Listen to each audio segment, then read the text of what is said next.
Welcome to another episode of Phone Booth Fighting from the Ben Pixel Studios in Las Vegas, Nevada, your free weekly podcast covering the world of mixed martial arts and beyond with that guy, the two-time UFC heavyweight champion, current Bellator heavyweight Frank Mir. And this guy, Reno's two-time funniest man, silver medalist in Naga, and retired MMA fighter. That's me, Richard Hunter. And it's bring your better I didn't say your name. Yeah.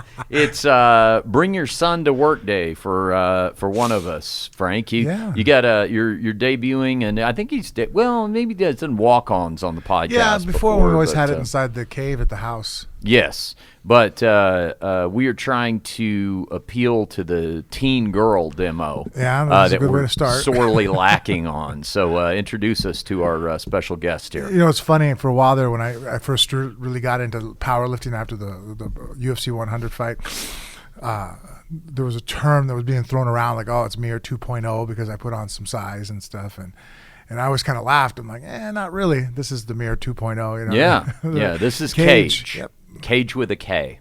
Mm-hmm. Yeah, Kage. It's funny. A lot of people think it's spelled with a C because they think I named it because of Cage Fighter, and it actually isn't. It's actually, I kind of always liked the name because there's a comic book superhero named Cage, which is spelled with a C. But one time, just because of all, me just looking through stuff because I like Japanese culture so much, there was a word for sabotage or basically guerrilla tactics and just, basically the way I like to fight and think, be like a ninja, and that's the word Cage, spelled with a K. When I saw that, I was like, oh, that's cool. It's different. And, I've always regretted my name because even though I am named after my father and his father after him, Francisco, Frank as a nickname is not the most exciting. And so I wanted all my boys, my daughter too, but my wife picked that name. And at the time we thought it was an unusual name, and now everybody's fucking named Isabella. Oh, yeah. Now, Kage, do you listen to any podcasts? Any at all? Just lean right on into that microphone. When we were at the old house, I used to listen to them, but then football and wrestling kind of took over my life. Now, make sure you can hear yourself when you're talking about it. Yeah, let's see here. Let me talk on it. Hello? Yeah, I can hear him. Better. Yeah, when you lean right in there. Can you hear yourself? Yeah. That's the whole point what you of having the hear headphones is on. what'll come out. Yeah. So now, there are football and wrestling-based podcasts. Have you ever looked into any of those? You like YouTube videos, all right? Yeah, I watch YouTube videos of football games that just happen, in the NFL and stuff. Well, that's kind of a form of podcast. Well, if you're watching the game itself, but do you watch anybody talk about the games or analysis or breakdowns, anything not like really. that?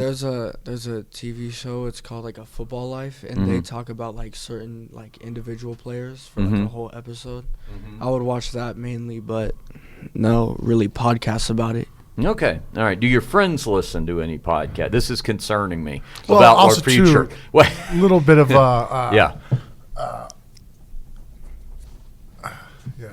from breakfast. Still doing the dad thing. Got him. Yeah. He had a little bit of what was it? Cage discovered girls. Yeah. So he spends a lot of time in his bedroom on the phone with his girlfriend. Oh, right. Do you have a set girlfriend now? I would say yes. Oh, good. Would she say yes? That's probably a good reason for you to say yes if that's the case. Yeah. Well, congratulations on that. Yeah. Well, It's driving mom nuts. Oh, that there's a girlfriend? Yes. Oh, yeah. My wife's territorial with all things, and yeah. I'm seeing it now with the boys, and with Bella too. But and to her point, Cage is a little overboard. But then I'm trying to explain to her that he's a 14-year-old kid with everything in his brain is telling him, his raging hormones, and he's my kid, so he has more hormones than the average kid, a little bit bigger than most people, Yeah. So I get it, but I'm trying to teach him how to have balance, to see ahead before the consequences come in. That's the last conversation we had. I'm like, if you can control this, you get to continue to control this, but if it gets out of control, you're not going to want to hand control over to me or your mother, Yeah. So let's see, you're how old now? 14. 14, okay. So, and is your girlfriend in your school? Well, I used to go to school with her, but then I went to Game Changers. And then she dropped out? Oh, no. Not one of those wayward girls. Yeah. No. Okay. Oh, yeah, because you changed schools. Yeah. Okay, but that's how you knew her. Yeah. I understand. Okay. So it ends up being kind of a long-distance relationship, even though you're in the same town because you don't see each other at school. Yeah, kind of. Yeah, so you have to talk on the phone and stuff when you get home. Yeah. Now, do you talk on the phone or is it FaceTime? It's FaceTime. Okay, because, I mean, that's the technology. Yeah. You know, back in my day, we didn't have that, but now you do. So, okay, yeah. What are your common points of interest? Football, wrestling. She enjoys football and wrestling? Yeah. She's actually a Seahawks fan. Okay, all right. So she watches football. Yeah. So She watches wrestling too? No, she doesn't watch wrestling, but she watches football. Oh, I think you said comic book. Well, okay, but so you guys talk about football. Yeah. Okay. What else do you? Does she have any interest that you sort of pay attention to? So because you're going to have conversations about them. She's sporty, so she does basketball, volleyball, track. Goes to the gym a lot. Oh, okay. Well, this is something to have in common. And she goes to Meadows, which is the private school all the kids have gone, and Ronan continues to go to. That's right over there in my neighborhood. That Meadows. Yeah, don't see too many miscreants hanging around there. No, that's a hard school to get into, and it's an easy school to get kicked out of. Yeah, yeah, I see. Now, did you guys do? Did you get each other Christmas presents? Yes. What did you get your girlfriend for Christmas? I got her it's called a Snuggie. It's like a hoodie made out of a blanket. Yes, I've seen those. Those have been around for a while. Yeah. Now, what did she get you anything? Yes. I don't know what she got me though, because she won't tell me. Oh, you haven't seen it yet? No. You haven't exchanged gifts? No, because we left for Disneyland right before I see. Christmas. Does she know she's getting the Snuggie? What if she subscribes to Phone Booth Fighting? It's going to blow the surprise. Probably not a big chance of that. Okay. All right. Well, give us a. All right. Well, we got some MMA to talk about. Conor McGregor and Donald Cerrone are about to happen here in just another. Man, it's coming up quick. It's like 2 weeks away. 2 weeks and a few days away. I will be there at the fights. We'll talk about some of that stuff. I want to ask you your thoughts on Rampage Jackson as well. If you saw what happened between Rampage and Fedor, we'll get to that in a moment as well. But I just want to do a little Christmas wrap up here because you guys went to Disneyland for. Were you there on Christmas? Yeah, actually, what Mrs. Muir did this time is that we, when I got back from Columbia Saturday night, we spent Sunday, the 22nd, was actually our Christmas.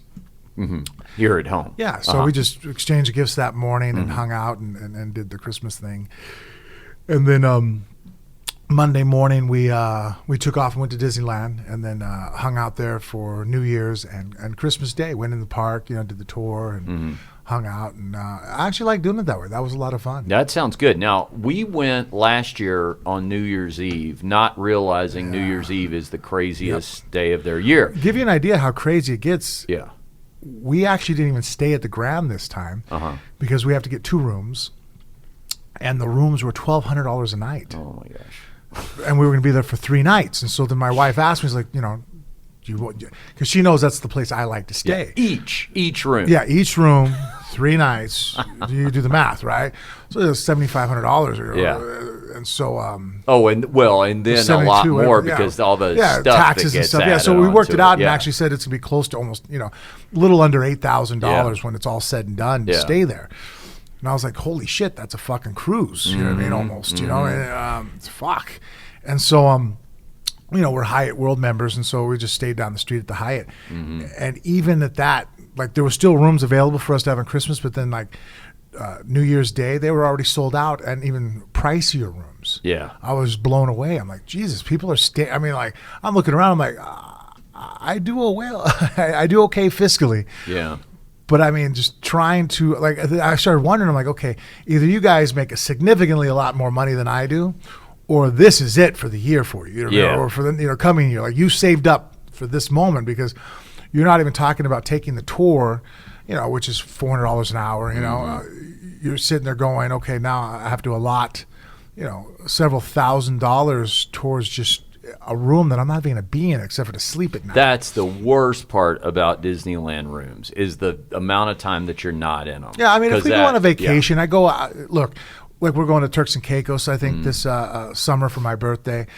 I getting a nice room because I do spend time in the room. I mean, you know, we're at the beach. It's lazy. You go back. You take naps. You hang out. The concierge, they constantly, the butler service provides food. You know, so there's like having a nice room and those type of vacations. I can articulate and go, okay, this makes sense. But if I'm going somewhere where I'm like, well, we're going to shower and go to sleep, wake up the next morning, and we go eat breakfast and we're on the move. It's like, well, I want a comfortable room, a nice shower, a nice bed. But, you know, I don't, you know, the difference between that and the Hyatt, you know, we actually stayed at the Hyatt for 3 days, both rooms for the price of one night, one room, basically.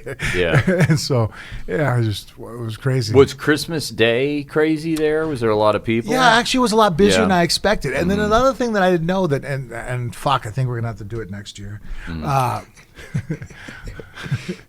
know what I'm laughing about? No, you're funny. Everybody shows up in their fucking pajamas, like as a family. Oh, yeah.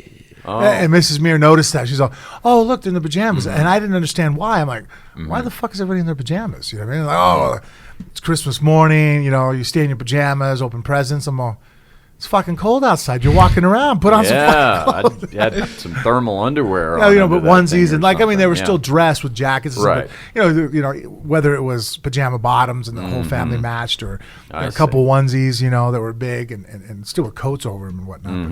But, yeah, Mrs. Meir got a kick out of it. So if you want to see me walking around in a onesie next year, no. Yeah, it's coming. Well, we did, Jennifer and I renewed our Disneyland season passes for each other. That was our Christmas present. So we did that.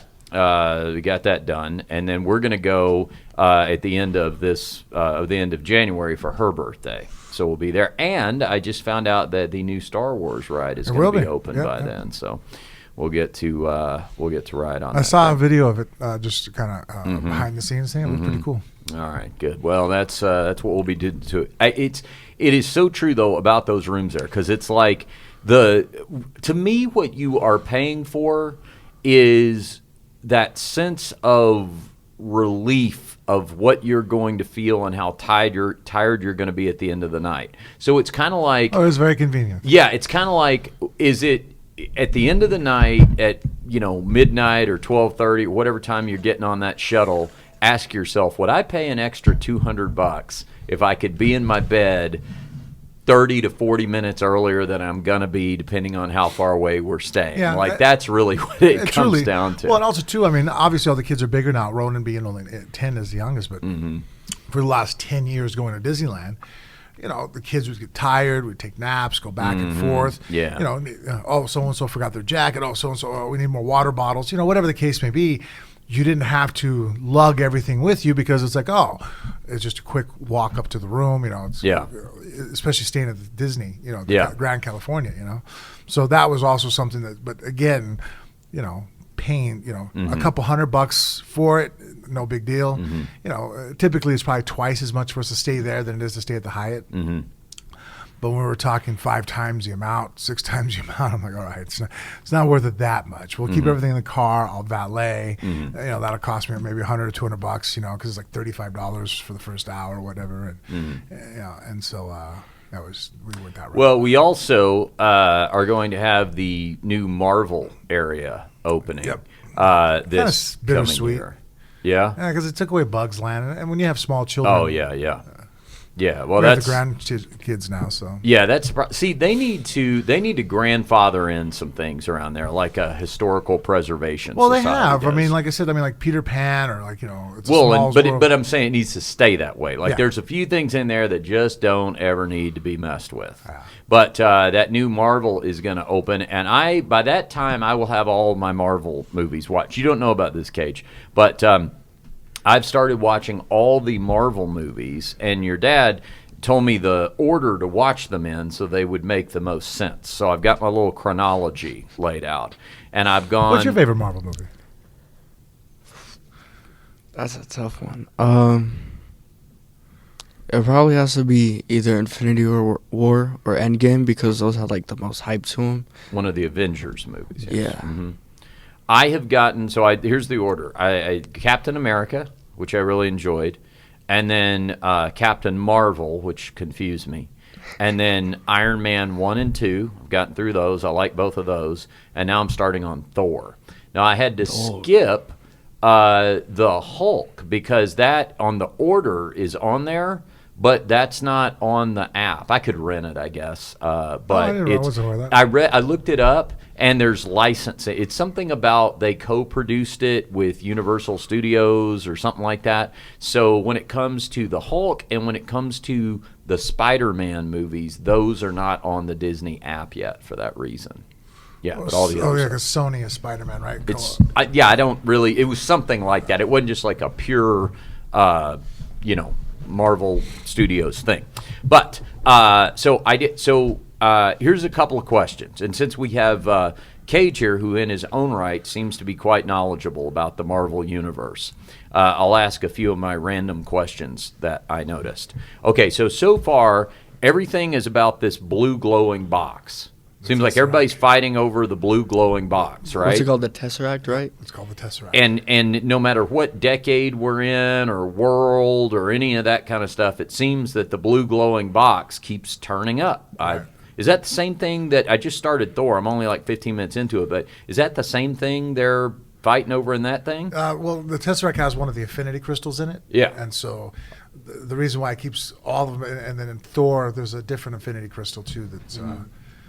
I forgot which one now. Is it the Spirit? Shit. Yeah, I don't remember but that's Thanos has to have all that for his glove. Yeah, he's trying to make that. Well, basically, the creation of the universe. Yeah. The different powers that be. These were were at the beginning of creation, and are what power the universe basically. So they have what is it like the soul, power, time, and I can't name them all. And so each one represents different category, and so he's trying to collect all of them because he's on that mission to snap half the world, the universe's population away. Yes. Now, so what you're telling me is these blue glowing. But see, sometimes I miss all this, and so I'm trying to pay close attention, but sometimes I miss these details. Now, so what you're saying is the blue glowing boxes that they're fighting over; those aren't necessarily always the same blue glowing box. They could have different crystals inside of them. The one blue crystal that's inside that Tesseract. Yeah. It's I think that's the space gem, which controls space, and that's also if you watched Captain Marvel, that's what powered her. And so am I remembering that correctly? Shit. That sounds right. Right. That is only that gem, whereas there's for example like the one they found and they stuck inside Vision's forehead. I think that was the mind crystal, so it's intelligence and thought and all that. And so the different crystals and different artifacts represent different ones. And so they're not necessarily interchangeable. Like for example, Doctor Strange, his amulet, that's the time one, time gem, and so that controls time. And it only controls time. Okay. So what my little note so far, like I said, I like Captain America. I like the period of it. I like all that sort of retro, time period. Yeah, it's cool how they do that, covering. Right? Yeah. Now, I did not understand how that mistake was made at the end, where he wakes up and they've staged that whole movie set that he's living on. Like they wake him up in modern times, but they've actually set it up to look like the 40s, right? And they're playing a baseball game that he happened to be at on the radio. Does everybody remember this scene? Okay, if he was in a coma from the early 1940s all the way to now, you've basically got, what is that at this point? 60, 70 years worth of baseball games you could select?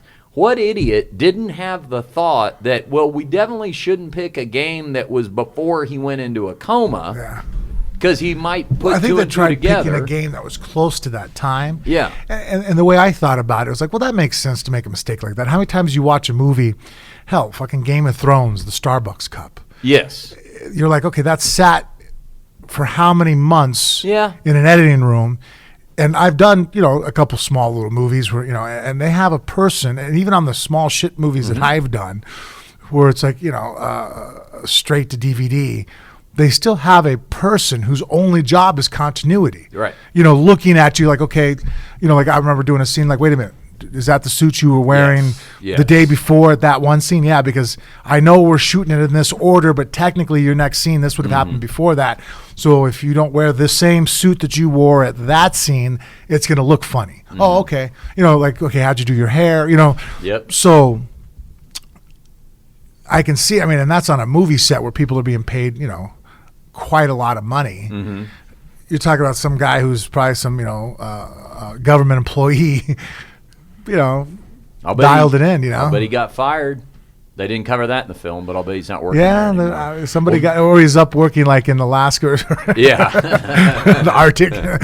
Yeah. I don't know if they fire people, but I think they move you to less desirable locations. Yeah. Now, I liked the Iron Man movies a lot. Yeah. I like, first of all, clearly, I'm just looking at the casting in all these movies. There has to be no doubt that Iron Man has the best actor playing him in Robert Downey. Just the most accomplished, capable actor. Robert Downey Jr. is one of the greatest actors of his generation, I think. Plus, too, just if you read the comic books or even the cartoons, and he was born to play that role. Yes, and it's like you said, it's like a flawed character because there's like a human being inside. I think he's one of the greatest reluctant heroes ever in cinema, where it's just like, wow, that is, he didn't. Obviously, start out as an arrogant asshole, and through circumstances learned to be one of the most humane and like empathetic human beings of all time. I won't ruin it for you, but the guy's he's a stud. I like the cameos in it. I liked I guess it was the second one where Gary Shandling played the congressman. Remember this smarmy congressman? Great comedian, Gary Shandling. He's no longer with us, right? No, he died a couple of years ago. Had I think it was a heart attack. I noticed at one point DJ AM is the DJ at his little private party where he gets all drunk and starts making a sloppy. I remember the scene. I don't remember. Yeah. You know the story with DJ AM, so that's a real person. I got to be honest with you. Yeah. I didn't know that. Yeah, so DJ AM was a good friend of Travis Barker's from Blink-182. Oh, I know that. His tattoos on his throat, skinny kid. Yep. And they, a huge MMA fan, by the way, and a big fan of yours. And they were in a near fatal plane crash together. They were in a private plane where the tires blew out. Oh, I knew he was I knew the Barker. I didn't know that they were on there together. No shit. Yeah, and a couple of people died in that. They lived, but a couple of people died. And didn't he get burned really bad too? Yeah, he got bad burns. And then DJ AM was already, I think, a recovering addict. But he got on a bunch of pain meds. Fuck yeah. That's like a double-edged sword. What do you do? Right. And he OD'd. He died. DJ AM is dead. Like he died a couple of years after that. So yeah. Anyway, so I liked. I took a sad turn now. Now I'm depressed. Yes, it did. Yeah. But, okay. Yeah. So anyway, so far so good. I'm enjoying it, and I have a feeling that my next trip to Disneyland I'll be more engaged because I will understand more of these Marvel. You got to go to the stories. What's the section over there in Fantasyland? I forget what it's called now. But like they have all the Marvel characters in there, you can go meet Thor or. Oh yes. But it's cool because you walk in and they have it set up to where it's like a museum, basically set up. And I've always, I could sit there for hours. They have Star Wars in there now too, So I'll look around, you look at the different, lightsabers or whatever. Mm-hmm. Oh, I know. Yeah. Well, I'm very excited for that, and it will be perfect timing too because then the new Marvel area will be open this summer, and then I'll understand what's going on over there. Yeah, that's perfect, man. Yeah. Have you seen Doctor Strange yet? No, we're not there yet. Okay. Yeah, I haven't got up to that point yet. See, this is what happens, Kage, when you don't grow up in a nice, normal household like yours. Like, you're probably looking at me going, I was covering all this when I was 8. What is going on with this person? But it's like I'm having to go back and learn a lot of this for the first time. Well, I don't really, during the movies, I don't, try to, catch things like that. I just, watch the movie. Mm-hmm. So I guess I could go back as well and try to understand it a little bit more. Yeah. I actually find it helps to turn the subtitles on, too. Yeah. Because a lot of times there's so many explosions going on. At home, I love watching movies with subtitles. Yes. Yeah. All right. One other thing. Usually, Frank, you do the winning with this duo, you and me. You have a lot more wins on the board. Just We're talking about Celebrity Death Pool? variety of competitions. Yeah. But I am just a little under 12 hours away from claiming victory in Doug Stanhope's Celebrity Death Pool. You're going to win the whole thing. If nothing happens in the No next shit, buddy. 12 That's hours, awesome. thank you very much. Where did I end up? Well, you are ranked. You are last. You are, there is. So, thankfully, I pick you in next year. Yeah, there are. I should explain now. There are myself, Frank, and 10 other people, including Doug Stanhope himself, play in his private celebrity death pool. Now, we also have a phone booth fighting league, and I'm going to talk about that in a second, where a number of our listeners have played. And this year we did not do a very good job of keeping up talking about this. No, we I need gotta to be do honest, better I kinda- about this next year. Yeah, for sure. I kind of got a little pushed under the rug there. Right, but you and Doug are in a tie. You both only had one kill, but Who was my kill? yours was Leah Bracknell, a British actress that I don't know a lot about her either, but she was coming up on everyone's. She was one of those that's been on everybody's list forever, so she was just kind of a likely contender. Doug's one kill, he had Beth Chapman, the wife of Dwayne I'm Dog so surprised Chapman. fucking Bill Cosby. I know I still have him. Yeah, on the you still have him. Yeah, Motherfucker, man. And I'm afraid to get rid of him now because I'm like, as soon as I fucking trade that bitch. I've had it happen. Yeah. And it's there's nothing worse than some guy that you carried for like 3 seasons and all of a sudden you let him go and now they score. But yeah, Do you still have Ron Jeremy? No, and here's why, because Ron used to fly under everybody's radar. I was the only one that had him. I'd always have then him once as he a had that solo heart attack, pick. right? Yep. Then everybody recognized him. But I am clinging right now, to a slim 14-point lead. The guy in second place, the Hebrew Hammer, he actually has one more kill than I do for the season. He's got 6 kills and I've got 5, but mine were worth more. Yeah, both mine. So I have Hebrew Hammer. so far. You ever see that movie with what's her? We're on the guy's show. Construction comedian. Oh, Adam, you're talking about Adam Carolla. Adam Carolla. Yeah. Now that's not that's the Hammer. He wasn't the Hebrew Hammer? No, he was just the Hammer.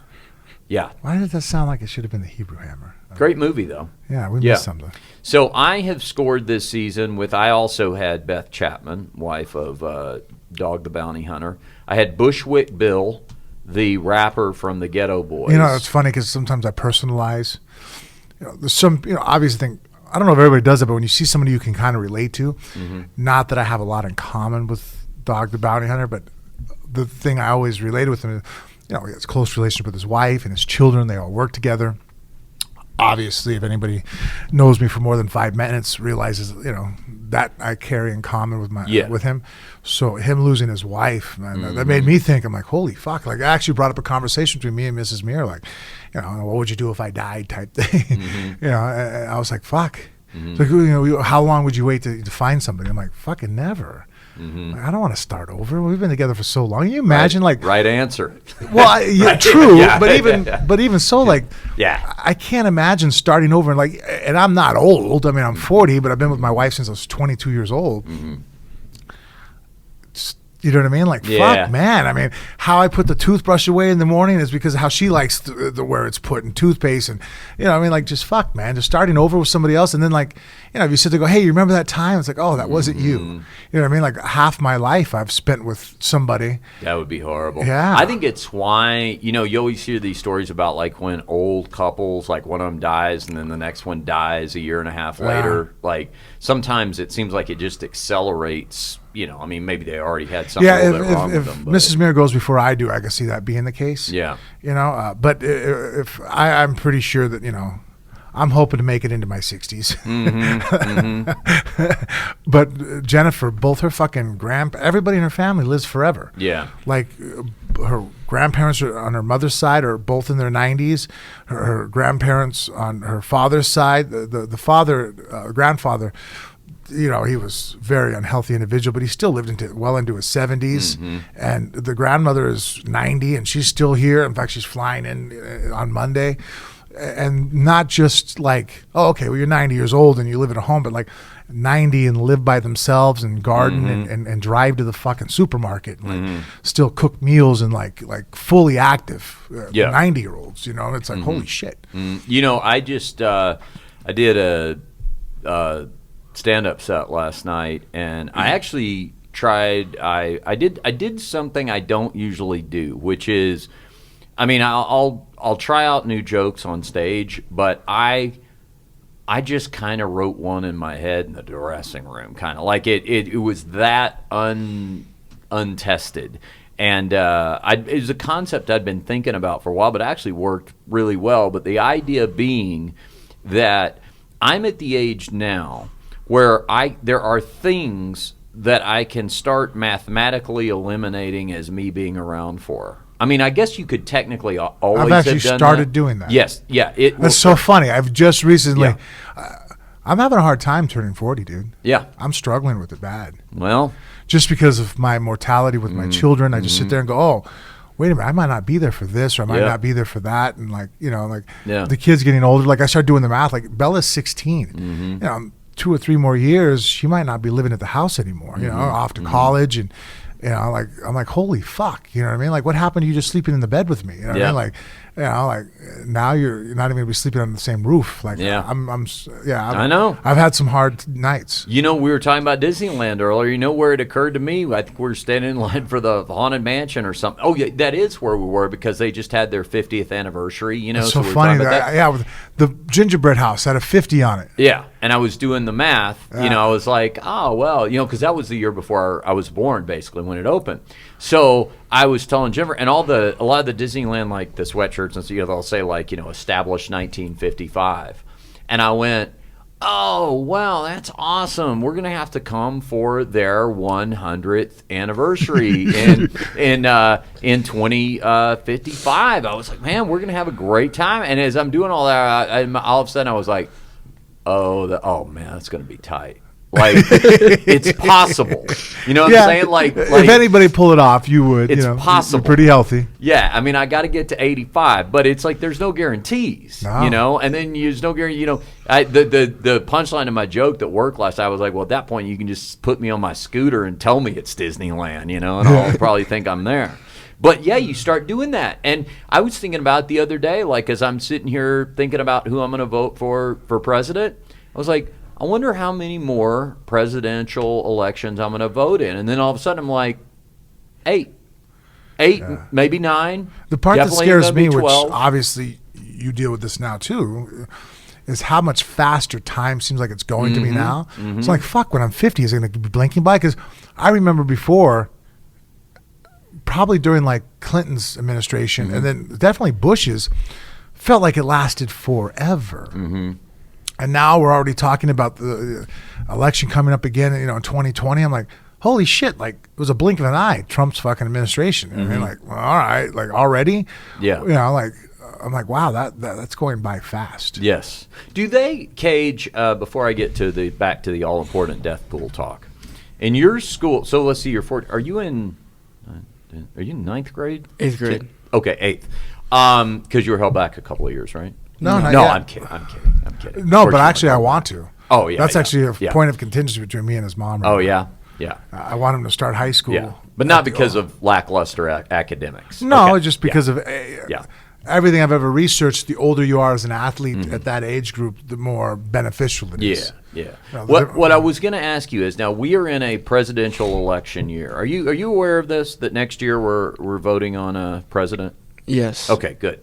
Now, are they covering this in school at all? Do they talk about that next year is an election year, and is there any talk about like who runs for president? What are you learning? The teacher, like, they don't really have any classes for it. Yes. But there's 2 kids in my class that will argue, like they'll have political talks with the teachers. Is this just kind of on their own they're doing this Yeah, because they're it's- interested? Yeah, It's more liberal and the teacher's more conservative. How does that work? I don't know. They argue a lot, so I don't really pay attention as much. Okay.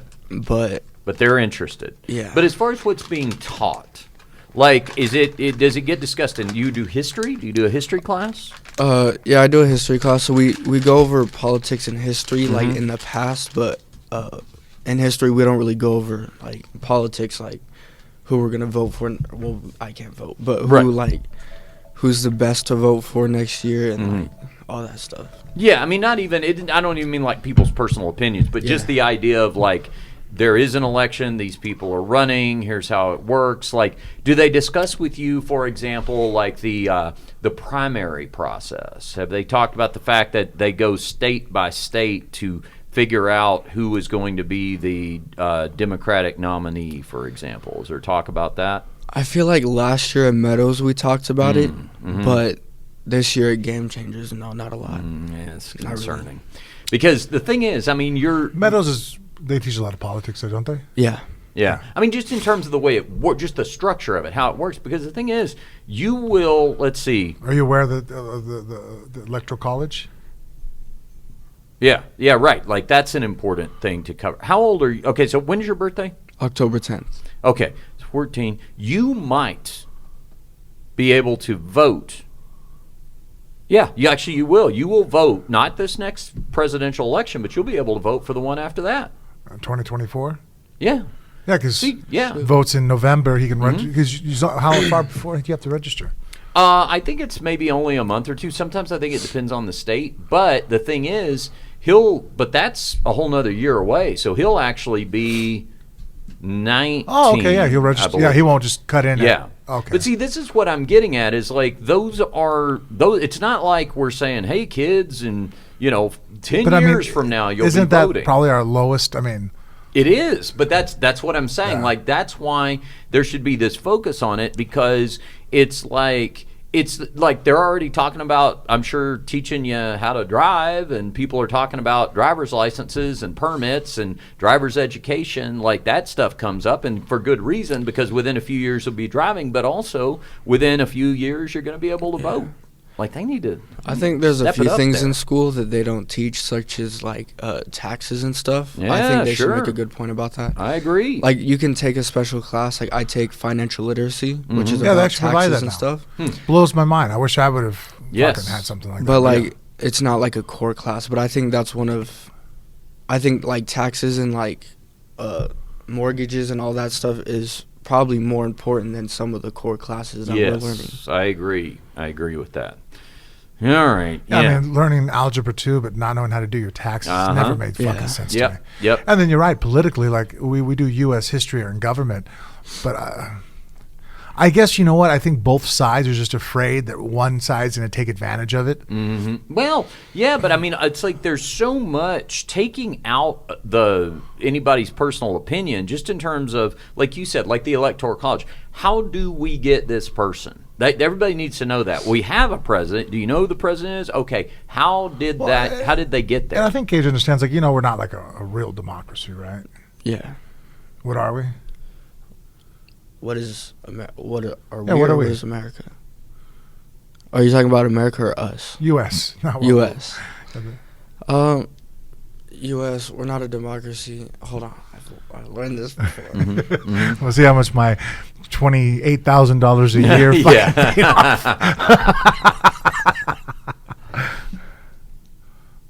No. Oh, So this is A kind republic? of yeah. So this is where Republican. which So- is indirect democracy, basically. yeah, this I is could've where the guessed that. Electoral College comes in. So, like, basically, so for example, we all go to our polling place on election day or before if we do early voting, and we vote. And then all of those votes are basically represented by delegates. So, like, what I will do, because I'm an extremely actively involved citizen, is on election day, I will go to my what's called a caucus. And my precinct, which is the neighborhood I live in, we will all vote, and then I will sign up to be a delegate for the person that I voted for.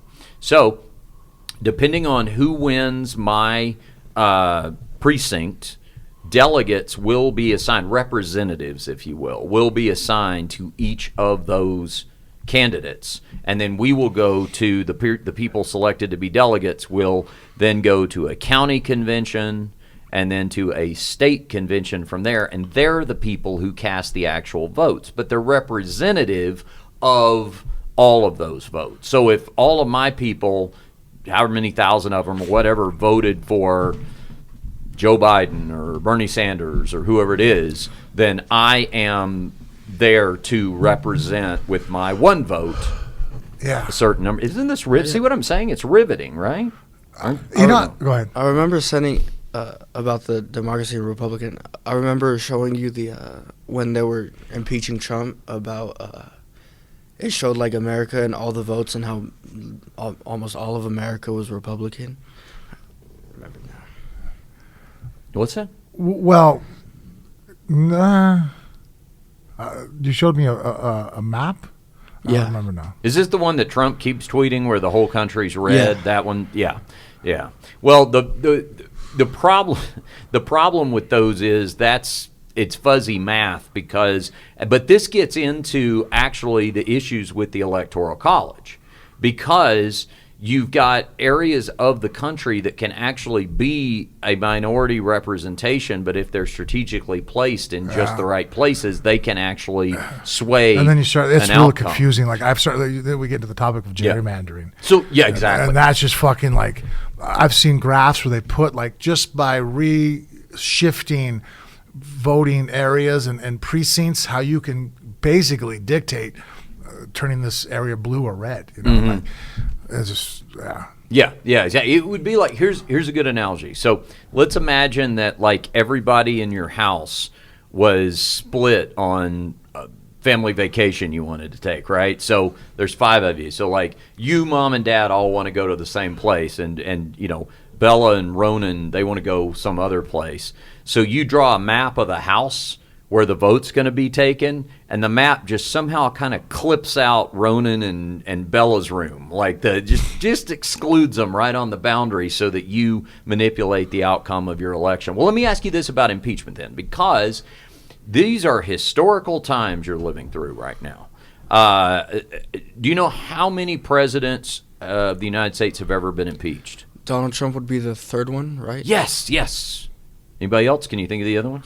Oh, I don't know the other ones' names. You got Bill Clinton, the 3rd one. And then the other one, this is a tougher one because it was way back. It was the guy that followed Abraham Lincoln. It was Andrew Johnson, right? Now, do you know? Oh, Nixon wasn't impeached. That's right. If we did a quiz show right now, I would have said Nixon. Yeah, he was going to be. He was going to be, and he resigned. That's right. Yeah, but I've heard this before, and I keep telling myself to remember this fucking fact. And years will go by, and I'll be like, oh, Nixon got impeached. He's the 3rd one. Yeah. But the interesting thing about it is a lot of people think that impeachment means removed from office, but that's a separate thing. They got to go to the Senate, right? Yes. Oh, this is encouraging. Good. Yeah. Yes, exactly. Well done. In between Kage. rap videos and football highlights, fine. we're good. That's all right. That's fine. Very good. Good. I'm glad to hear You know what's funny? I've Makes been me feel listening better. more and more. I listen to a lot of conservative radio also, just, and man, I more and more actually really like the Republican values, but I keep sitting there going like, but I do agree that Trump, that was quid pro quo. You know what I mean? Like he did do it. You know what I mean? Like there's no way around it. You know what I mean? Like it's like fuck. I wish there was people who could sit there and go, hey, you could be Republican and pro-gun and anti-abortion and be different factors of your party, but sit there and go, but hey, our leader did fuck up. You know what I mean? Like this whole. That's actually a fight that me and Jen get into all the time. One of our biggest points of contingency, like. If I've slept on the couch 5 times in our marriage, 4 times are because of this. If she's in an argument with somebody or in a situation, and I can see that she's wrong. Oh, yeah. Right? In the past, I fucked up. I said to go, well, hold on, babe. No, look, what they're trying to say. Yeah. And I'll step in because I see what's right and what's wrong. And I'm sitting there going, oh, fuck, we're on the wrong side of this fence here, dude. Let's just go ahead and wave the white flag, apologize, and fix this. You know what I mean? Let's grow. Jen doesn't believe in that. She's like, no, loyalty to death. You know what I mean? Like, Yeah. if I'm burning the fucking house down, you hold the gas tank. You know what I mean? Like, just, you know, and I admire that in her. I don't have that in me. You know, like, maybe that's why, I mean, some insults have been thrown my way is that I'm very much of a fence jumper. I'm wishy-washy. Just because every time someone presents information to me that's better than the information I had before, I go with it. I'm like, shit, that was dumb. But maybe I think that's because I'm a fighter. And real quick, if I'm in fighting and I'm like, okay, Frank, how do you block a left hook? Oh, I do this.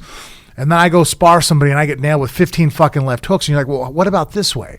And then it works. I'm not going to keep fucking arguing with you like, no, this is the way to do it, because if it was a real no, fuck that, man. Change. And especially if you can see that it works better, then I'm always constantly, you know, the Bruce Lee way, you know, just whatever's new and better, just fucking adapt to it quickly, you know? But like the whole, like, so that's where me and Jen, now I've learned that now she knows when I think she's wrong, I just get real quiet.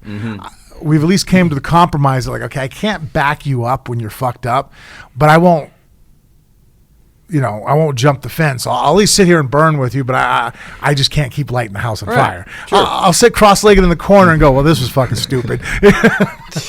Yeah. Well, you know, there are certain things, and corruption and dereliction of duty and all forms of hypocrisy are like this, that are bipartisan politically. It doesn't have to have anything to do with well, even who when your Nixon, team is. Or I know what he you didn't want. get impeached, but he was going to be impeached. Yeah. Didn't he have a Republican Senate at the time? Yes, he did. And I mean, and they just said, right. hey, look, wrong is wrong. That's you know what I mean? right. And like the whole thing that, you know, people keep bringing over Trump, it's like, well, you know, it's not against the law. You know, it's within the power of the president to want to go after corruption. I'm all, holy shit, guys, fucking listen to the fucking phone call. Yes. And then, what, 91 fucking minutes later, that's just come out an email that they withheld, you know, the funds, the funding, you know, it's like the aid. I'm like, guys, come on, man. You can't, I mean, like, you're caught with your fucking pants down. Indeed you are. At a certain time, like, look, I'm all about lying to save your ass. I get it. In fact, when people lie to me and it comes to truth, I actually don't hold a grudge. I get it. I'm like, all right, I understand why you lied. You know what I mean? You're saving your own ass. You got caught. But I get mad when people double down. Because I don't do that. Like, you know, like, hey, where were you? I was over here. Well, I got a picture of you over here. Like, fuck, no, I was over here. I know you told me not to eat that, and I wanted to go. And I, the wife, you know, are you out of town? Yeah. You know, like, well, did you drink more than one beer? No, one. And it's like, well, here's your credit card receipt. It shows that you fucking had 6 beers. I'm like, fuck. Yeah, I did. I'm sorry. I got carried away. I shouldn't. You know what I mean? Like, at that point, you're fucking caught. It's time to apologize and deal with the repercussions of your actions. Like, we're not going to move forward if I just keep fucking doubling down and lying. It's like, well, it wasn't me. I was like, really, motherfucker? Here's a picture. Here's a receipt. Here's a fucking, you know what I mean? Like an email, voicemail. Like, dude, you're done. You know what I mean? Like, well, and that was a big part of what saved Clinton, I think, because even though he did initially obstruct justice, he certainly did, and he lied to the grand jury. Ultimately, he apologized, and we're not getting that here. Now, the thing about it, to me, the importance of calling out hypocrisy. So first of all, like you said, not doubling down on a bad argument. So to say, well, no, I wasn't asking for a special favor. I'm just looking to fight corruption, and the corruption that I happen to be looking to fight involves a political adversary. That would be like me saying, all right, I am going to take on corruption worldwide. I am going to be an anti-corruption crusader. I am going to snuff it out anywhere I see it. Now, I'm going to start with my ex-wife. But after that, after we get done with her randomly, then I'm going to get to everybody else. You see what I'm saying? Like, everybody would go, you're starting with who? Yeah. That's certainly interesting. Now, especially, too, it's like, okay, you're friends with Putin. You know what I mean? Like, you vocally brag about how good your relationship is. If you look around the world, Russia is not the least corrupt nation that you can find. Yeah. It just is what it is. And this is coming from a guy who travels there all the time. You know what I mean? Like, hey, people. Like, well, and also just calling out your own for hypocrisy or failed promises. You know, like Tito Ortiz loves to claim that Donald Trump is, promises made, promises kept, and so does Colby Covington. But look at this. So Gordon Sondland, who was the EU ambassador that is involved in all of this quid pro quo stuff, what was one of the things that Trump ran on? Draining the swamp. Remember the drain the swamp chant? Get corruption out of politics, all of these sweetheart, deals for big money donors. The reason that Gordon Sondland is the ambassador to the EU is that he donated $1 million to Trump's inaugural committee. I saw that. His background is in hotels. Now, this has happened a number, because anybody that's listening to this. What you're about to say right now is the worst fucking argument I hate. But what about this person? It's like, what about that person? So-and-so fucking murdered so-and-so. Yeah, but, them over there, they've killed 3 people. I'm like... I'm not saying that that's not bad either, but that's not the point right now. It's not. And also, too, I hate to break you the news, but being the president of the United States kind of puts you at front center as far as attention. If I go do something stupid, I'm probably not making the fucking news. Yes. Trump does it. It's like, well, why is that? It's like, well, that's just the fucking... That's the name of the game. And it wasn't like Trump was pulled from a fucking village in Austria and has no clue about how the world works. I mean, the guy's a reality TV star. It isn't like, well, that's just fucking unfair.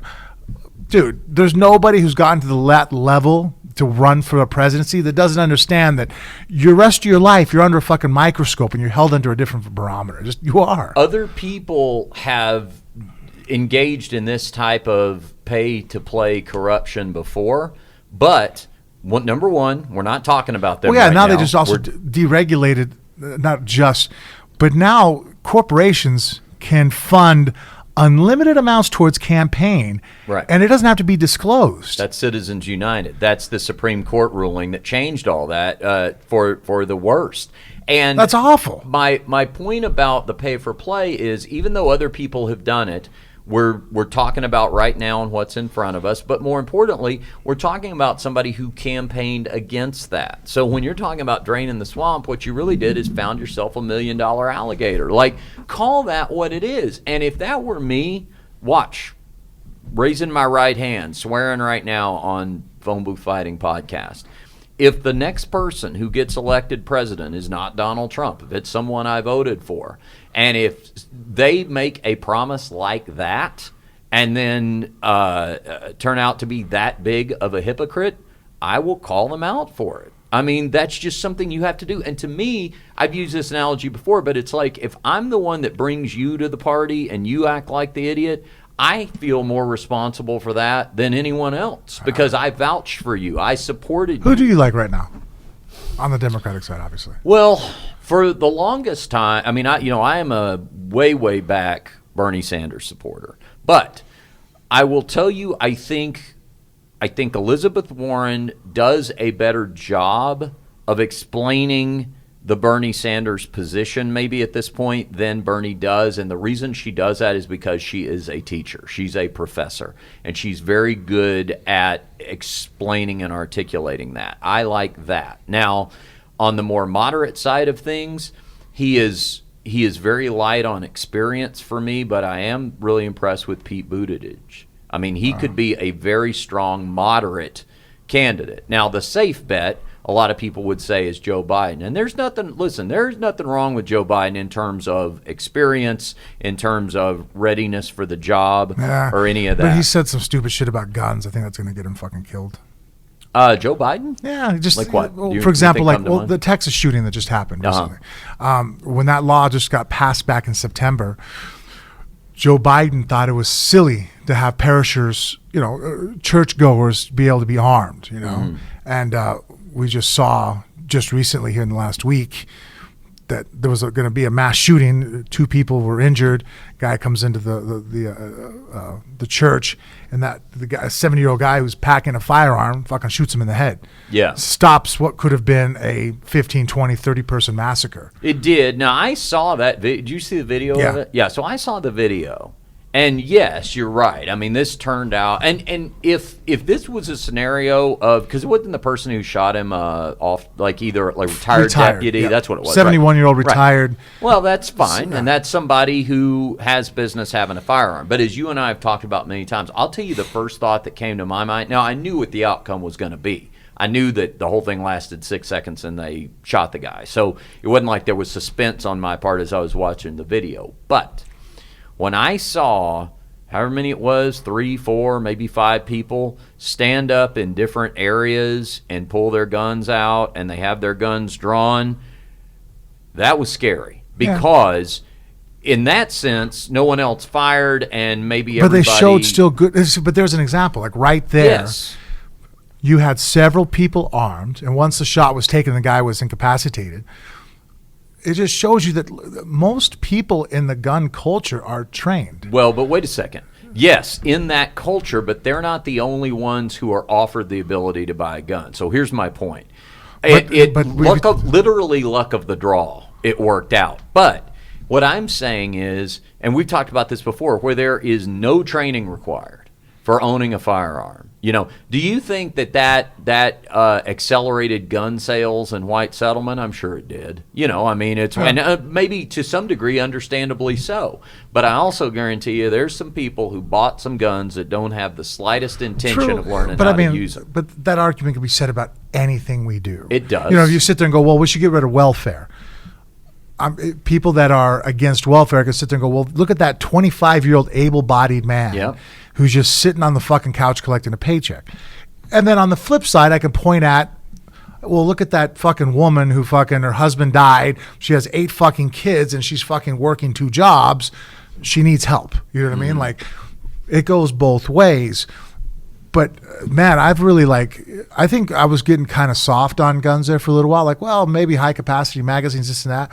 But the thing that's happening in Hong Kong is actually like, I'm like, yo, I'd rather my neighbor be a dumbass with a rifle right now and have one, and just that it's in masses. The idea of us not having, like, it just reassures why I think the Second Amendment's so important. It's like, fuck, man, like, obviously for several reasons. But I mean, that's a factor why I think the government could never really take us over, is that what is it, 1 or was it 10 guns per American on average that we have here? I mean, it would be ugly. They wouldn't be able to do to us what they've done to the citizens of Hong Kong. It would be different. I mean, but just to go back to a point, that's not my argument for taking away guns. That's my argument for regulating, licensing, and training of them. But I mean, that can also be done with gun culture. The NRA promotes classes and youth, involvement. But that's most people that have a weapon in their house, just about everybody I know that has a gun, their kids train with them. But they grow up around them. They take them shooting. I mean, my kids, I can leave a fully loaded weapon, and I have for the last 18 years. If they slid a chair over, they could get to it. Mm-hmm. Never had an accident. You know what I mean? And I know that there are accidents that occur, but my children know that, if you want to look at a gun, just ask me. But think about who you know. Think about, that's you, and also think about the people. You don't hang around a bunch of knuckleheads. I mean, there's a lot of stupid people in the world. I'm not saying you should be infringed upon because of those people, but what I'm saying is, I think just like, we don't allow unlicensed drivers on the road for a good, well, what about, but I would never let my kids behind the wheel of a car without teaching them to drive. Of course you wouldn't, and neither would I, but plenty of people would. And so we have reasonable regulation where that's concerned. Same reason of why do you have to be 18 to vote? I guess I would. I mean, we draw lines all the time. I used to not see the point of having a registry, or I used to not see the point of arguing with it. I'm like, fuck it, register it. I don't give a shit. Uh-huh.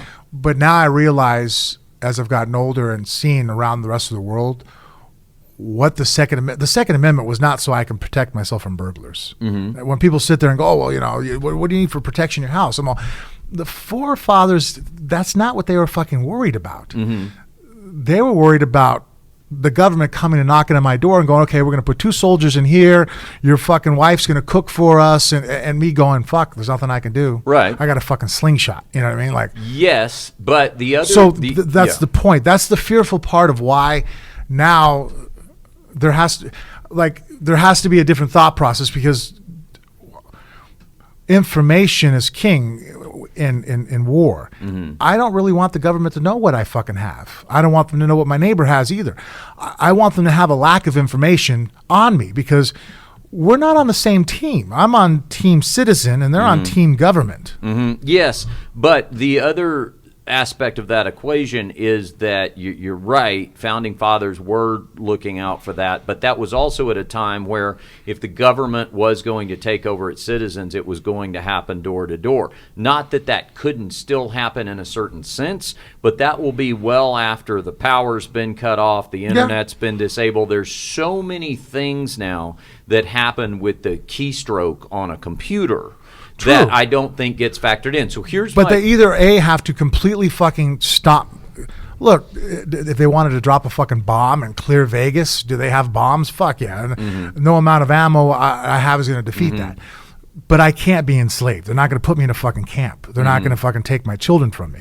It's either we all die here or you die. You know what I mean? Like, you know what I mean? Like, I'm going to be a pain in your fucking ass. And that's how the government wants to take people over. You don't really see, I mean, look, when we're going to Iraq, why did we put boots on the ground? We didn't just drop a fucking bomb and clear out Baghdad. You sit there and you're going door to door, even right now through Pakistan. You know, they go door to door to go after insurgents and bad guys because you can't, I mean, they just don't drop bombs and just clear out areas of people within civilians because it's like, well, that's also your fucking workforce. You know, what are you going to do after you destroy all of Vegas? You know what I mean? Like, okay, well, there's one city gone. Now the other cities are going to revolt because they realize their backs are against the wall. And now, you know what I mean? We outnumber you. You know what I mean? So there has to, I mean, like, it is going to be door to door. And without weapons, I mean, look at Hong Kong, even China. I mean, if China really wanted to, they could just say, fuck it. Let's pull out everybody who's a fucking, a mainlander, fucking Beijing backer and just fucking blow this fucking place up, or let's bring in tanks. They still don't, but they're still grabbing kids, throwing them on fucking trains, and who knows where the fuck they're taking them. And I mean, look at the Reformation camps that they have, the 3 million fucking Muslims that are. Why don't they just fucking kill them, blow them up? Well, there's still, you need humans, and also too, just by going into a massacre, I'm assuming the mentality is that, well, if we just start fucking killing everybody, you're going to turn on us. We're giving you no hope. Whereas concentration camps and encampment or whatnot is different. And without firearms, I mean, without weapons, I have no fucking voice in the argument. Well, how about I submit this, because that is part of your voice, but it's not only is it not all of your voice, I would argue it's not even the majority of your voice, because the other part of your voice is your vote. So, like the analogy that you draw where it makes you mad when somebody's armed to the teeth but they don't have a fire extinguisher in their house, you know, and it's much more likely the house is going to burn down. Anybody who is making, you know, the case of, and that's fine, I mean, it's a valid point that that's what the Founding Fathers were worried about. Another thing they were worried about was a president being beholden to a foreign interest. So if you've got that happening right now, I want you to be at least as concerned, if not more concerned, because that's actually possibly happening right now. So for anybody who... Yeah, just even recently right now, there was another phone call with Putin. Yes. That was never released by our White House. The only reason why it hit our news fucking circuits, read it out. They fucking said it. I'm sitting there going, why am I finding out that my president is talking to the leader of our, you know, and come on, Russia and I we're amicable. Yeah. But at the end of the day, I mean, look what just happened with Ukraine. You know what I mean? Like, yes. So we're not exactly on the same team. So what I'm saying is I want that same NRA member who's very concerned about possibly having to literally defend their home to also be concerned about that major concern that the Founding Fathers had. But what's happening is the problem is because and a lot of times that's their guy, they immediately go to this team mantra of it's a hoax. That's not on my agenda, so therefore it's automatically a hoax and a made-up story. Yeah, we need a new party. Well, I think we need... This whole bipartisan, fucking Republicans, Democrats, fuck them all. Yeah, well, I'll tell you what we need. This to me would solve a lot of it if people would just understand that they have so much more in common socioeconomically than they ever have to worry about politically. Like if 99% of the population ever got together and realized, well, I'm poor white trash. Hey, you're poor white trash. You're a Republican poor white trash. I'm a Democrat poor, but we both have this in common. And then realize that that's the whole idea of the 1% which is prevalent all across the political spectrum. I mean, that's, when we talk about high dollar donors and, $50,000 a plate fundraisers, you've got most Democrats doing that the same way that Republicans are. So if the common man and woman who's 99% of the population ever unified and realized that 1% is the tiny minority. They may have all the money, but they are the tiny minority. That would be their worst day. But that's why they're all trying to get us in red hats or blue hats or whatever so we can feud with each other.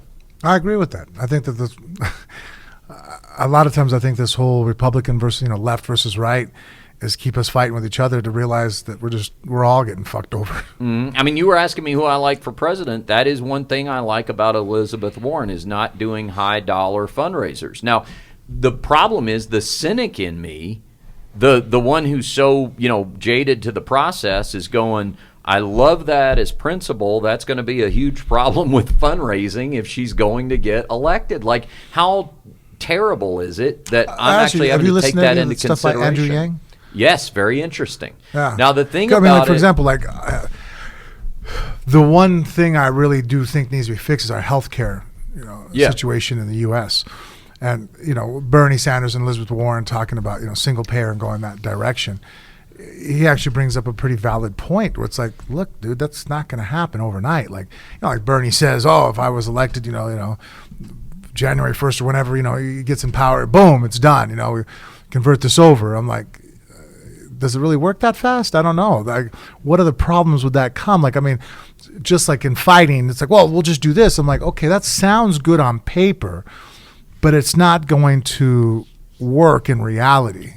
Well, you'll have to have congressional support to get things through, but that's going to be the case no matter what, whoever's agenda it is that you're talking about. I mean, the idea is to vote in principle for what you support. I will tell you this. When somebody wants to do something, they have to show me how they're going to pay for it. And you can have whatever problems you had with Hillary Clinton, but when it came to her spending, she could show you how she was going to pay for everything. Now, you may not have liked where the money was going to come from if you were somebody whose taxes were going to go up, if you were in the upper tax bracket, but she could show you where it was coming from. The problem with all the Trump tax cuts is that is a payday loan. It's not paid for. So all we did was run up a big debt on a credit card. When we're talking about people, and when I'm like, look, Trump did, but the economy. I'm like, fuck, man. I hear you on the economy, but the tax cuts and the deregulation of our the EPA, and it's making sense why it's going now. But fuck, man. Anytime somebody's running in office and I see the deficit moving up, my mind goes, okay, eventually the check's coming, right? Like, that's a perfect way to put it. Eventually the check is coming. Yeah, like, this is nice now, but like, it's gonna come to a head. When the entire economy almost crashed right before Barack Obama got elected. You remember the waning days of 2000? Yeah. When everybody looked up and goes, what the hell is happening around here? Yeah, my fucking neighborhood turned into, I swear to God. Yeah. There might have been 4 people still living on my block. Right. Everybody else short sold their houses. Mm-hmm. We had to start worrying about fucking mosquitoes because all the pools, no one was taking care of them all. I live in Vegas. Mm-hmm. How the fuck do we have mosquitoes? They're like, well, you have so many thousands of homes with fucking pools that are just bodies of water that nobody's taking care of. I'm like, no shit. Like, who knows, like, the trickle-down effect of just different things. Well, what had happened was, at that point, 10 years and about 10 years earlier, in the waning days of the Clinton administration, there was bipartisan support for repealing the Glass-Steagall Act. Yeah. Clinton signed it into law, and it had bipartisan support from Republicans and congressmen. I mean, that stripped away all the deregulation. I mean, and that was put in place because of our first... Yes, after the Great Depression. That's the problem. See, this is the importance of learning history, Kage. I hope you're taking all this in. Is that history repeats itself. And yes, when people don't understand history, they go, well, we got to get rid of it. Look at all this unnecessary red tape regulation, these phrases that you hear a lot of times. Do your due diligence to go back and see why they put that in place to begin with. And you're usually going to find a catastrophic problem that got addressed. Yeah. And the problem is it's been just enough time that everybody who put it in place died. Okay, so now that I have you on this mindset that, look, humans are the same. Yeah. Greed... whatever in the 1920s, 1820s, 1720s. Yeah. That's the reason why people that are pro-gun are terrified about the regulation of firearms, because we can go throughout history and you look before, different cultures, before Russia, became, what happened with the Soviet Union. Gun laws always increased. It was like, well, first we're going to do a registration, then we're going to do a buyback, and then eventually it's like, well, now we've disarmed the common man. Now the government can go ahead and do what it wants to do. So that's what people hold on to that are on the pro-gun side going, people sit there and go, well, you never have to worry about the government doing that. It's like, well, yeah, you do, because people are still the fucking same. Yeah. People in power still have the same personality as people in the power 500 years ago. If they can, they will. They'll take advantage of you.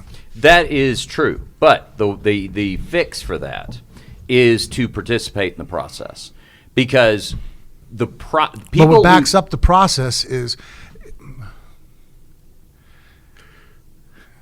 look, man, every argument has to be backed up with force. It really does. But here's what they're really saying. What they're really saying is, like, say the NRA, for example, we're going to take a zero tolerance stand. If any suggestion of any regulation that anyone brings up, we're going to say, screw you. That is the basic platform. Now, but here's why they're doing it. I've argued against that platform until recently. But here's why they're doing it. Because what they're thinking, they don't say this, but what they're thinking is, we cannot trust not only our members, but just American citizens in general to participate in the process. So what we're worried about is that laws and regulations are going to get ramrodded through, and people aren't going to be paying attention, and they're going to allow it to happen. Well, maybe, but that is completely stoppable. And the way that it's stoppable is you do pay attention. You do vote. You go to your elected official and you say, hey, guess what? If you back that sweeping, power grab, kind of the nightmare scenario that you're talking about, you're out. And they won't support it because they don't want to lose their job. That's what gets us, is people don't participate in their own government. I agree with you. If everybody participated in their own... See, I participate. I agree with you. I understand that, but the problem is that people don't participate. No, I understand. So I'm keeping my weapons. But I understand. But we don't. I'm not going to accept that as, well, that's just the way it's going to be. I'm going to work toward the other. I'm okay with that. But I will accept that that's the way it is. Well, I understand. It is this way now. Yes. If it does change, I'll change with it. Like I told you earlier, new information comes my way, I'll switch ships. Yeah. Now it's just not that way. We have to make. But we also and that's what I'm saying. If as long as that person who has that position, the one you're articulating, is also working that hard to make the change, I want to see where that person voted in every local election. If they're doing that, I've got a way more respect for them than somebody who hadn't bothered. Well, here's the problem: most of those guys are going to vote for Trump. Because you have people like Biden saying that all you need is a fucking shotgun. Well, no, I'm not just talking about presidential elections. I'm talking about your local elections. Yeah, but I want to see where you participate. Because let me just. That's where the Democratic Party loses so much of the votes from the conservatives, is on that one factor. I mean, fuck, that's where now they're getting me. It's like Buttigieg and all those guys, when they say things like, dude. Not him. Who was the other guy? The mayor of. No, not the mayor. Not Buttigieg. Who's the other guy? You were Beto O'Rourke. Yeah, he's out. But I know. But when he made those fucking comments, I'm like, Jesus Christ, because it makes me argue. It makes me mad that a lot of the facts that anti-gun people bring up aren't really substantiated by facts. When they sit there and go, "Oh, we got to get rid of assault rifles," I'm all, Dude, it's like 2% of the fucking people in these shootings are killed by fucking assault rifles. Handguns are what fucking kills everybody. And then it's like, well, you got 10,000 Americans that die. I'm all, hey, how many of those were suicide? Let's just take that number off. More people die from suicide by gun than people that kill each other with gun. So it's like, okay, well, now that number drops by more than half. If a guy's going to commit suicide, I get it. It's a horrible situation. He's going to blow his head off. But if you don't give him a fucking gun, then he's going to go fucking sit in his car and put a fucking tube. You know what I mean? If you're willing to go, you know what I mean, a bottle of fucking Tylenol or whatever, aspirin, you're going to go. You know? But that's a separate argument from just having any regulation. And here's my point about participation in government. And I challenge anyone to do this. As someone who pays attention to what their city council does, for example, what their city council representative does, those elections are swayed by such a little margin. I mean, when your city councilman's up for election, the number of people that are participating in the election is so minuscule compared to how many people have the chance to vote. The voters actually have a great Then voice. a very few number of people can have sway. So here's my challenge to you. To make it like Australia. That's what I want to happen. What is that, mandatory? Mandatory voting. Yeah. Look, fuck, you don't vote, you get fucking in trouble. You get fined. Yeah. Because I think people are fucking, look, man, we're Americans. Yeah. There's a lot of things we do obviously great, but sometimes fucking apathetic and lazy. Fuck yeah. Well, here's the challenge that I will give to anybody out there. Go to 3 of your city council meetings. 3 is a good number. Go to 3 of your Let me know the next time you go to one. Honestly, I don't go. Yeah. Let your city council person see your face. And just for the sake of this exercise, let's forget your Frank Mir. No one, you don't have any notoriety, no fame, whatever. You're just average Joe Frank Mir.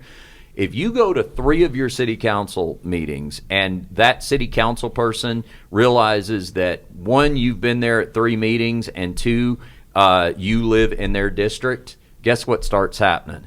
Hey, Frank, great to see you. How's it going? How are the kids?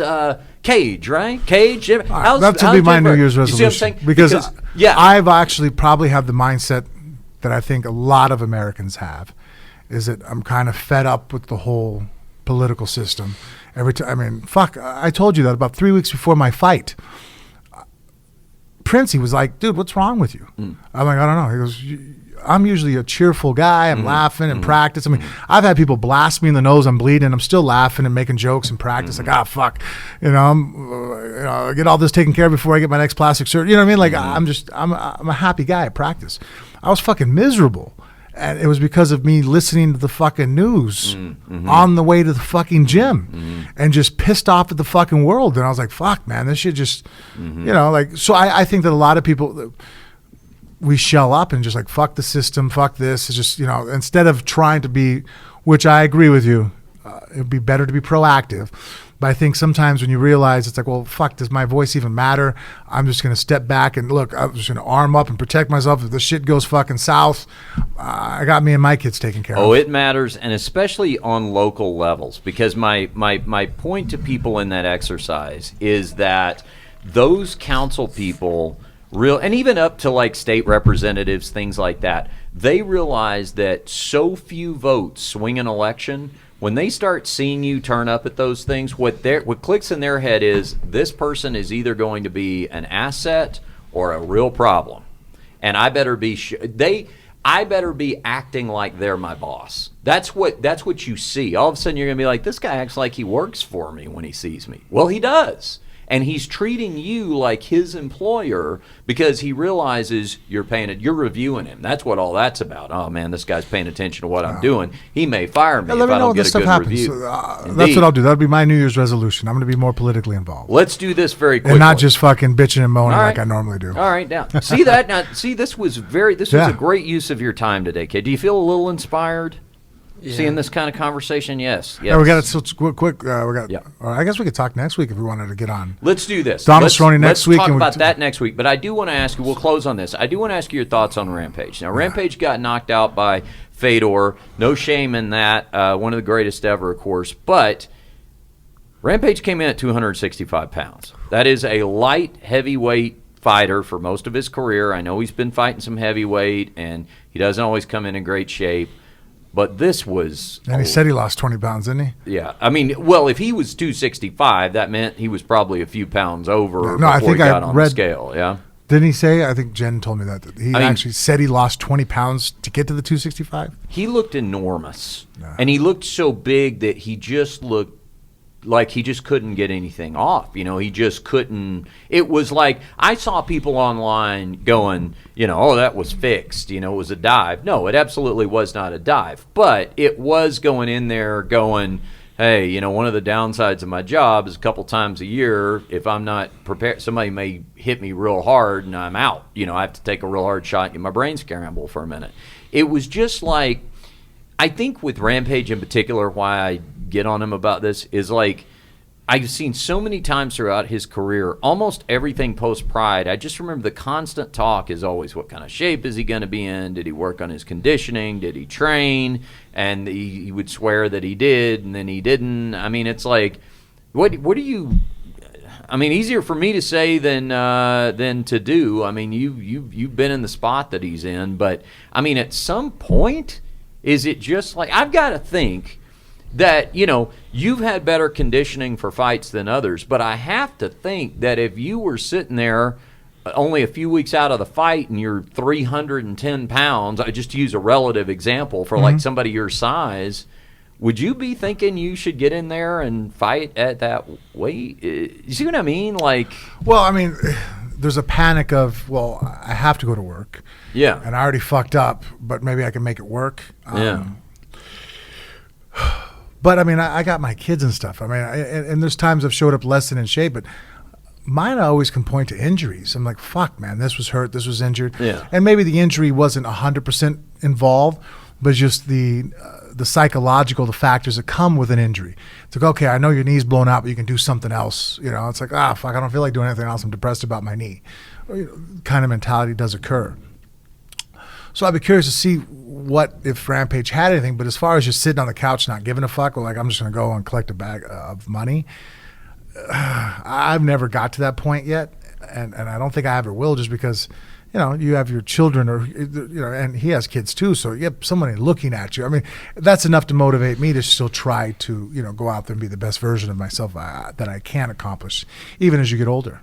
Yeah, and, you know, even his comments, you know, the comments were like, hey, win or lose, it pays the same. Like, he's pointing that out. Yeah. And I just don't know. And he could have handled it better. I think I would have rather to hear him say, hey, look, the fight crept up on me. I wasn't prepared, but I'm not about to pull out. I signed the fight. I still showed up with the intent to win. You know, these were mistakes I've been making for the last several months that I just haven't corrected. Mm-hmm. You know, you know, which I think probably that was. I think him saying that I'm just collecting a bag of money, I don't think that's really. I've hung out with Rampage. Mm-hmm. I don't think that's really what he was doing. I think it's just that, you know, he's not fighting a lot, so he's not in the gym a lot, and then so to get back in there, and now he's in his 40s. It was a struggle, you know, he didn't have a reason to cut weight. So, you know, like the nutrition thing he was slack on.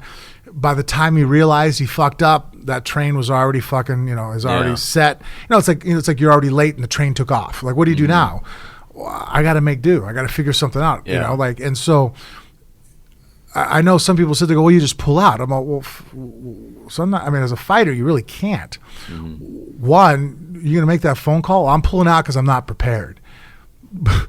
What is Coker going to think of that? You know what I mean? Like, you know, you might just get cut now. It's like, well, you're not prepared. Like, I don't give a fuck. You're showing up to fight. You signed the fucking fight, right? Yeah. We've made posters. We've done, you know, advertising. We've already spent millions to promote this fight. Now you're not going to show up because your ass didn't fucking get in shape. Like, it just doesn't work that way. Well, I think that there are levels to it, in the sense that, I mean, we've all seen fighters in fights where we go, they look a little soft, they look a little out of shape. The conditioning doesn't look as good as it has in the past. There's that, but then there's the point of the other night where, I mean, I remember watching it. As soon as he got in there and pulls his shirt off, I was just like, oh no, like, this is bad. It reminded me of, not because of the weight, but the same way we reacted when we saw Chuck fighting Tito this last time. Now Chuck had been talked about for years, his last few fights, man, he's been knocked out bad last couple of times. I don't know if he should still be fighting. There's that level.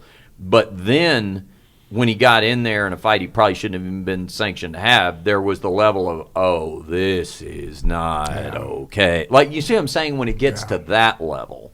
And it's like, and weight-wise, you're probably the wrong person to ask because you're a heavyweight. So it's like there's nothing above that. But it's kind of like, I mean, if you're a fighter who he's fighting 60 pounds heavier than he's weighed in the past and having an issue making that. And I guarantee you, because this is the conversion I've had in my thought process. Yeah. About 3 or 4 years ago, my weight was higher because I was still thinking like we sit there and go, okay, when are you going to start eating right? 8 weeks out.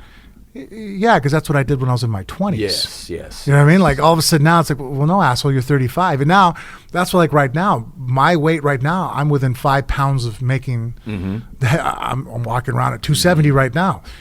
I haven't walked around at this weight in between fights for years. But ever since the Fedor fight, once I got my weight down, I mean, the picture before I fought Fedor, I was close to 300 pounds. When we did the face-off, I had my shirt on. There was like 3 months before the fight or 4 months, however it was. Ever since I was that heavy, I've kept myself down because I realized during that camp, holy shit, this isn't the same as it was when I was in my 20s. This is fucking difficult. And even now, like, I have a scale in front of my toilet in the bathroom. Like, I weigh myself every morning to kind of have an idea of, like, because obviously I don't have a fight scheduled. So, if Jen's like, oh, we're going to go out with friends at dinner and have a couple beers. Okay, where's my weight? 270, fine. If all of a sudden I'm 278 and I look at the scale and she's like, hey, I'm like, no, we can't go out tonight. Yeah. I'm starting to hit the fucking red zone again, like, let's eat clean for the next 2 or 3 weeks and let me get back down to, 268, 270. And then I can, then we can go back to just being moderates again, Yeah. But I never had to do that before. So I think that's something that probably Quentin is going to have to realize. It's like, bro, you might have been able to balloon up 40 pounds and then have an 8-week camp and show up at 205. Those days are gone. Yeah. You're going to have to walk around at 235 if you expect to make 205. And then 8 weeks out, be 235. Not, okay, 2 weeks out, I'm 230. No, it doesn't work that way anymore, dude. We get older, man. Our metabolism changes. Just things aren't the same as they used to be. Agreed. All right, Frank, let's do the part where you tell them about the Amazon banner. Easiest way to help us out here at Phone Booth Fighting, click on phoneboothfighting.com. You'll see the Amazon banner on our webpage. By clicking on that and doing all the shopping for your wants and needs, a small percentage comes back here to the show, helps us out at no extra cost to you. That's it. You can follow us on social media, of course. Yeah, Phone Booth Fighting at Facebook and Instagram, and Snapchat and Twitter is just Phone Booth Fight. That's it. All right, Kage, you got to get going. You got a FaceTime call. No, I'm actually going to the gym. Oh, okay. There you go. All right. What time's FaceTime? After the gym. Okay. All right. There you go. That's actually why Kage came with us today, because I took 2 weeks off after doing the stem cell with the bioaccelerator. They said not to work out last week, and so this Monday we were back in there. Jiu-jitsu last night. I went and lifted weights. Today we're going to go lift weights again. Awesome. Most of the fight gyms are closed, so Lifetime's open. Well, it's good having you sit in with us. Come back again, all right? Okay. Next week, I want to talk about Conor McGregor. Okay. Oh, really? You want to come on back? Yeah, you can help us with our fight preview. Next week you'll be in school, though. We'll tape at a time that you can come in. We'll just FaceTime you. We'll fool you and tell you we're your girlfriend. Yeah, trick you into coming on FaceTime. All right, for Frank Mir and Kage Mir, I'm Richard Hunter. We'll see you next time on Phone Booth Fighting.